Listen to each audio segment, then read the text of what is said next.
son, I was in a full out panic. I was worried about just being a mom. And so I went all in. I went all in on a business and several projects, groups that I was a part of, volunteer opportunities that I took advantage of. I mean, my plate was so full. And eventually, believe it or not, with having a newborn and being involved in all these things, I got really, really burnt out.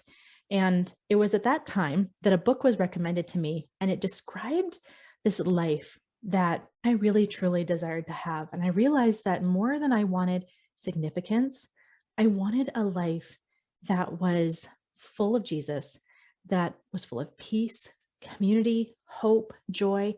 And I really just wanted to be alive to my one true life. And so I want to invite you onto that journey with me. I want to invite you into this space where we are going to learn how to make room for the abundant life. Here we go. Our lives are super cluttered. Like there's no two ways around it. Our calendars, our closets, our inboxes, our minds, hearts, bodies, and souls, we need to break free from the things that are keeping us stuck, that are weighing us down, that are creating chaos. God came not to give us chaos, but to give us order. And so we want to do a few things. I think it's natural for us that we would want to have a life that is full of simple joys and greater peace. It's full of healing and hope, deeper relationships, and richer community. We want to discover beauty in the everyday. We want to be grateful for the life, that one true life that we have. And I think more than all of that, because, what gives us all of that is God. We want more of God. We want more of this abundant life that is promised to us as believers. So we have to ask ourselves, what is getting in the way of that abundant life? What is getting in the way of us discovering truer, richer, more beautiful ways of living? And there's a few things that I can think of. One is perfectionism, control, fear, distraction, exhaustion. I mean, moms, hear me out, right? Or college students. We're tired. We're really tired. And so it gets hard to be able to feel like we have a life full of rest and peace when we're just so exhausted. What about FOMO? Are you afraid of missing out? I know I am. I'm afraid that I'm missing out on my life. I'm afraid that I'm missing out on great opportunities. And so I pile more onto my plate, hoping that those things are going to satisfy me. How about chasing success? What is success? What does that really look like? I think that's something that we have to kind of reevaluate and maybe try to kind of pick at a little bit in our mind. What does that really look like? And then I also think, as much as it's heart matters and mind matters and in our spirits, it's also the material things.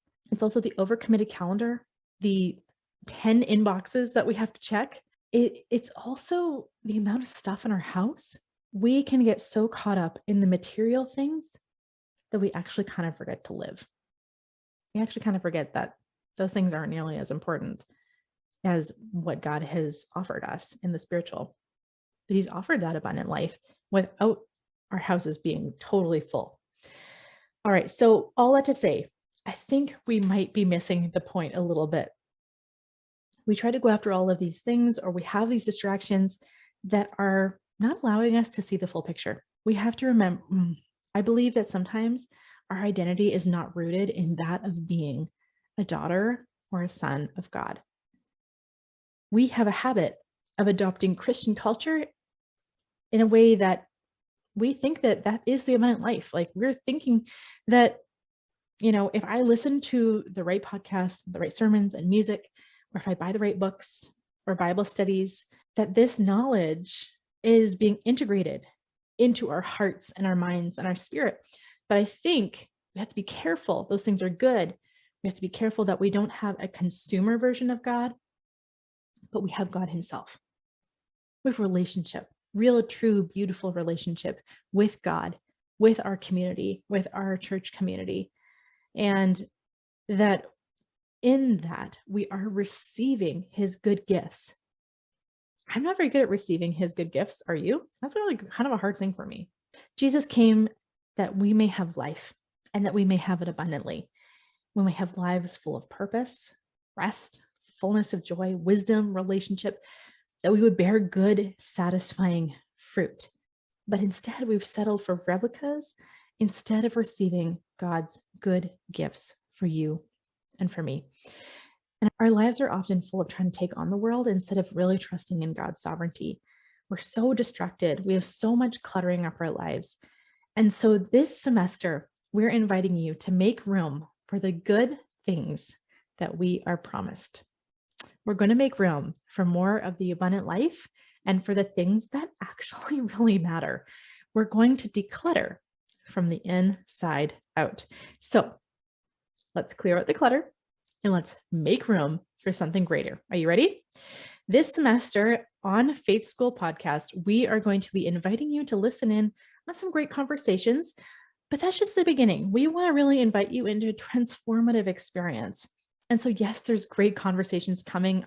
I'm so excited for the lineup of guests that we are having on the show this semester. But we are also going to be inviting you into the Making Room Challenge. And in this challenge, we are going to learn how to declutter the things that are getting in our way in our homes, calendars, inboxes, our bodies, our hearts, minds, and spirit.